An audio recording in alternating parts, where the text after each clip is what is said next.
Hey, Ursula here. There is not a cloud in the entire sky.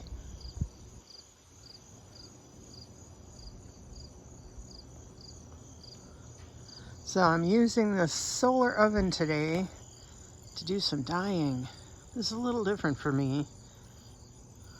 All right, so I didn't grab a pot holder, but you can see the thermometer here is just over 200 degrees Fahrenheit. It's basically at a boil. And these have been in here long enough that the dye has set. So at this point, I have one guy in there who's got a plastic lid, and I really don't want to take it hotter than this.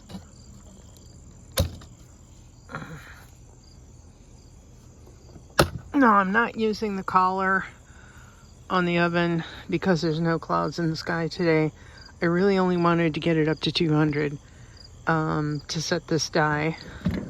So let's show you what's going on here. Oh.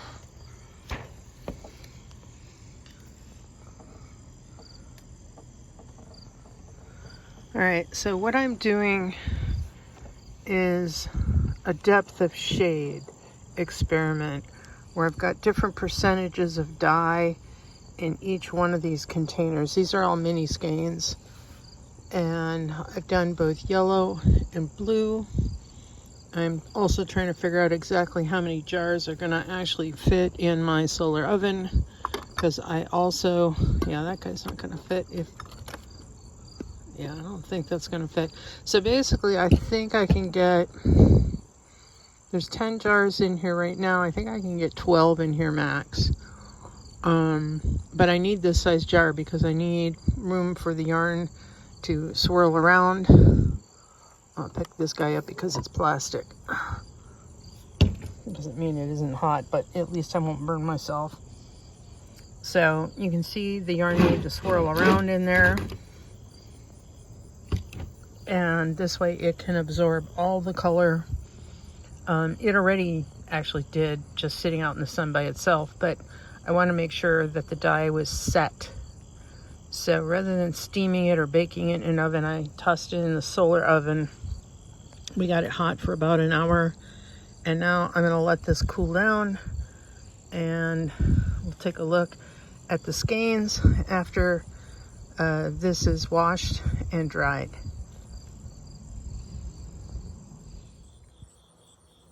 The first set of gradients is done, and I ended up with excess dye, so I just threw an extra skein in.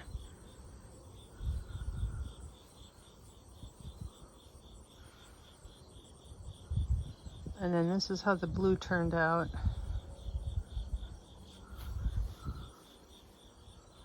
There really wasn't too much difference between the two lightest blues.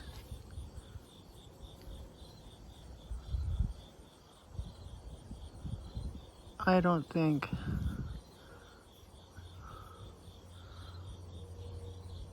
But anyway, we're moving on. And the next step is mixing blue and yellow.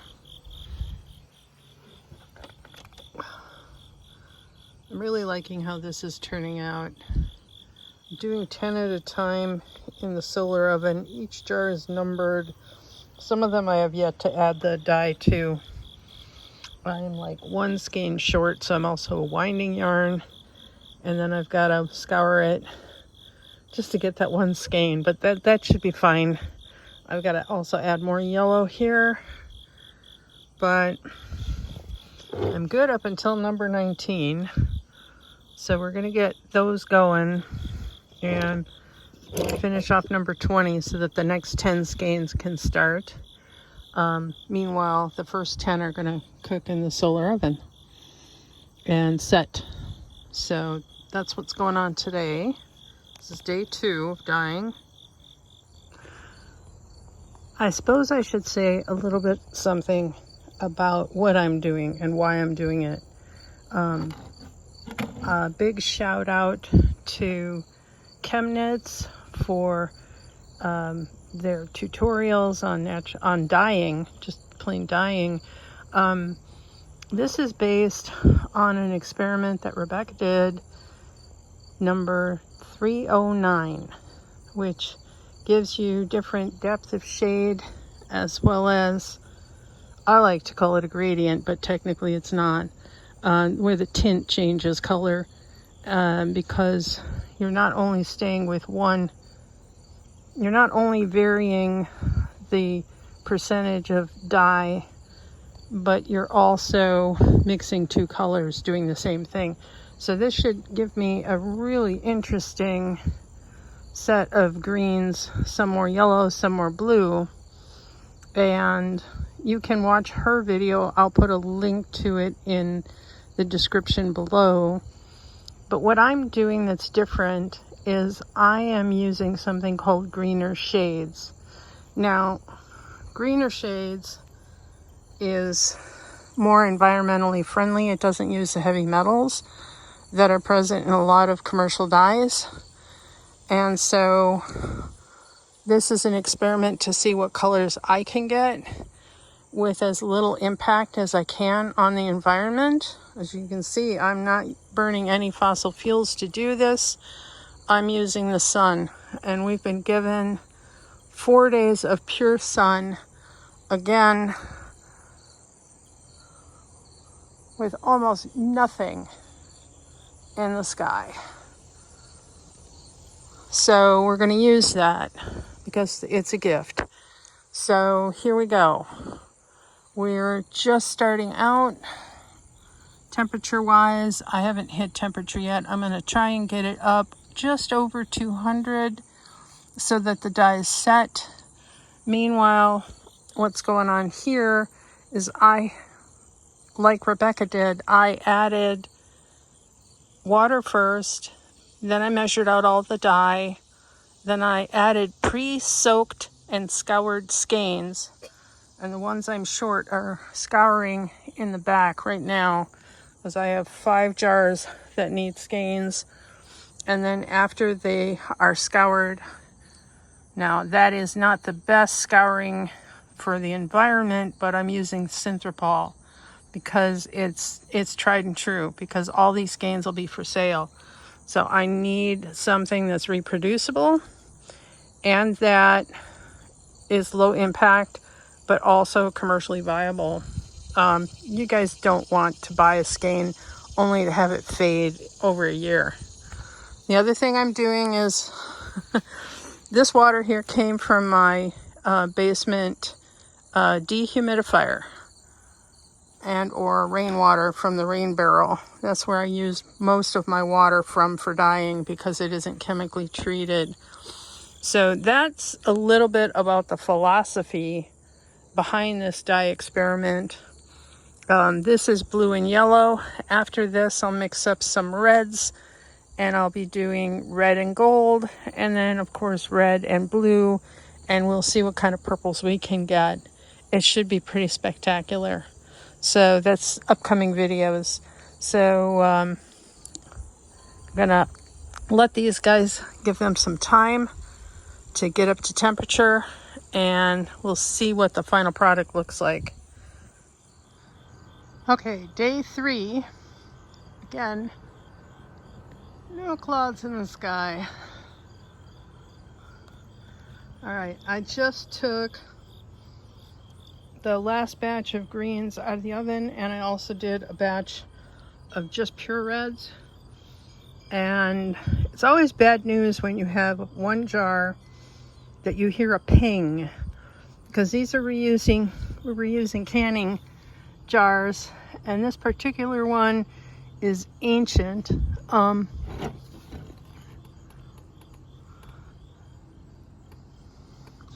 want to say I picked this up in the 80s or 90s. I think it was caramel sauce.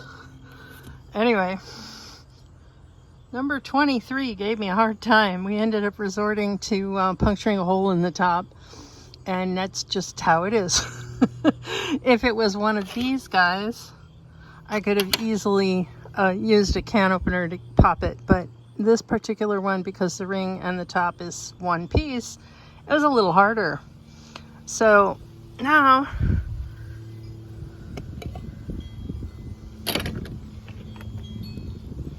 that it's cooled down a bit.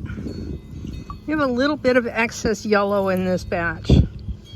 Every single jar had a little bit of yellow left in it. So these will get a good wash, but I want you to see how that looks. So, let's see if I can zoom out a bit. This is what we've got going on here. Ignore the grass. I didn't get to that side yet. But, yeah. The most saturated yellow. Secondary. The middle saturation here. Row number 2. Row number 1. And I'll get this all out on the table. After I clear the table of red and yellow is going into the oven next. So that's where I'm going to leave it for right now, and we'll come back later. Okay, this is going to be a little noisy. Okay, this is what the final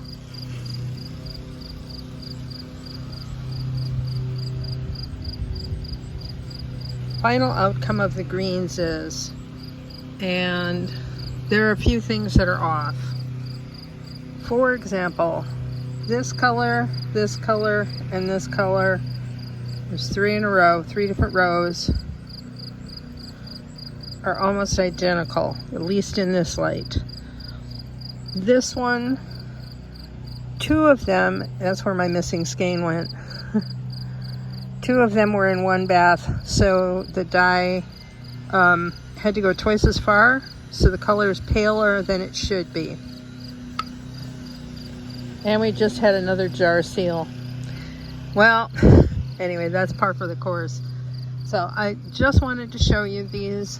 I'm going to number these and put these in stock. They're going to get rewound and labeled, and they'll be available at a wool gathering. But as far as a gradient set goes, that's the most saturated right there. And then in the blue tones,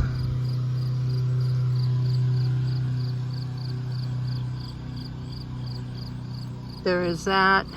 I'm in shade right now, and that may make a difference color-wise. A lot of people go with the diagonal. Let's see if I can do that.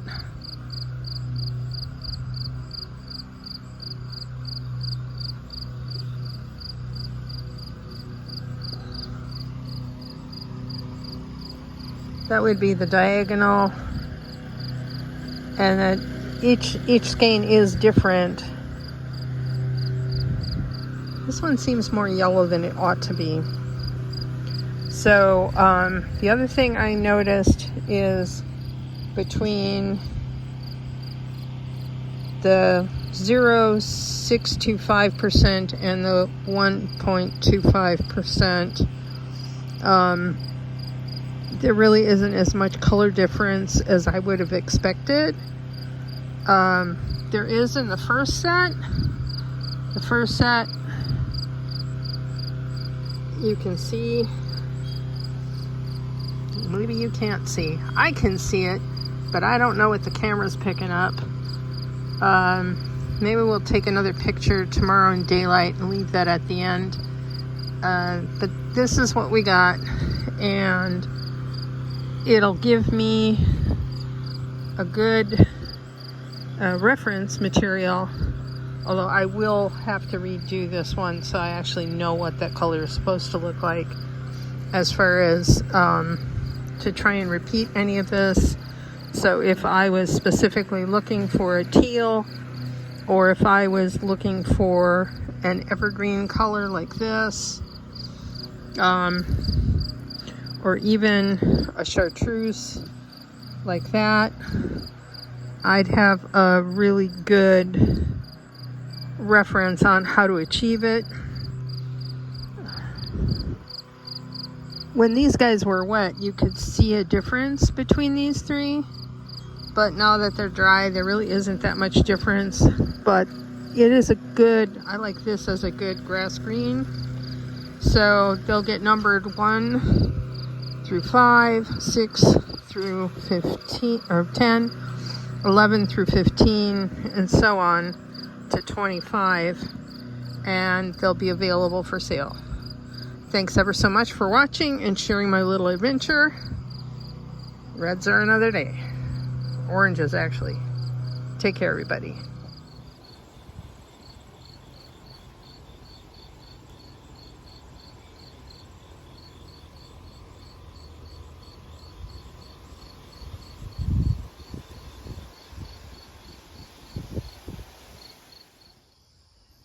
Okay, so the oranges have finished up. I thought I'd revisit because I think I misspoke earlier in calculating how much each one of these skeins of yarn has in it. I did a grid and I numbered all the skeins, and then as we go down, the yellow increases in this direction and the red increases in this direction, I guess. And so that I get the right amounts, I put how many milliliters of dye, and the dye is a 1-to-1 solution. But there are two things that I would do differently if I were to redo this. One, my yellow did not all go into solution when I made the stock solution. There were still powdered granules, which I kept shaking up and shaking up. I would redo that by heating it to try and get those into solution. So because that didn't happen, some of my yellows, you might have noticed with the green, the blue and the yellow, were off. All right, so that's something I would fix to do this over again. The second thing I would do is my measuring tools are just an eyedropper and not as accurate as, say, a syringe or some other method of applying the dye. So all I had was a 1 milliliter eyedropper, and it was inconsistent between some of these a little bit. Not a lot, but a little bit. And I think it's a little more noticeable when you see things in skein form. Let me show you how the oranges turned out. And we're in diffuse light today because it's overcast. This one had the lowest amount of red and the lowest amount of yellow. And honestly, it doesn't even look orange compared to the rest of them. I really do like it, but it doesn't like gradually increase going this way with red, nor, well, the yellows going down the line here. This is a little bit darker. I would tend to say with this particular one, in the greens, the difference between the 1.25 milliliters and the 2.5 milliliters was very slight, but in this one, it's a lot more different. You can physically see how different, how much more saturated the second one is. And now we got full sun coming out. Whereas the last two, the difference between 10 milliliters and 20 milliliters of dye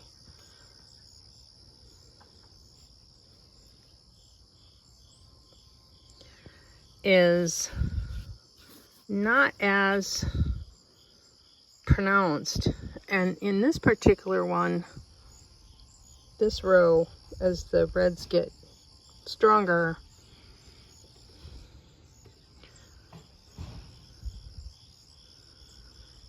this one is really dark, really dark. And I've got to wonder if I had a measuring error when I measured the amount, because counting to 20 with those little milliliters is not easy. It's easy to get lost. And then the other thing I'm noticing is, like with the greens, the middle range where everything is 5 milliliters of red, but the yellow varies until you get the most yellow saturation on this end. You do see a difference in color, but the middle section here, they're very, very similar. You don't see the difference between those two as pronounced. And it was the same with the greens. And I don't know why that is. But that's what I've learned. The other thing to be aware of, just because of the control of the experiment, is that I used 20 milliliters because it was easy to measure. Technically, I should have had 13.5 because each one of these skeins was measured out at 13.5 grams. So if you were actually doing the math, this should have been 13.5, but to try and graduate the milliliters to less and less, that the numbers don't work as well. So I just went with 20 milliliters because it was the easiest. So these are actually stronger than they need to be for the dye.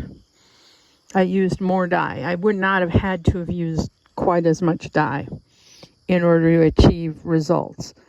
But this is what I've got, and I'm really pleased. I mean, the saturation in this is just astonishing.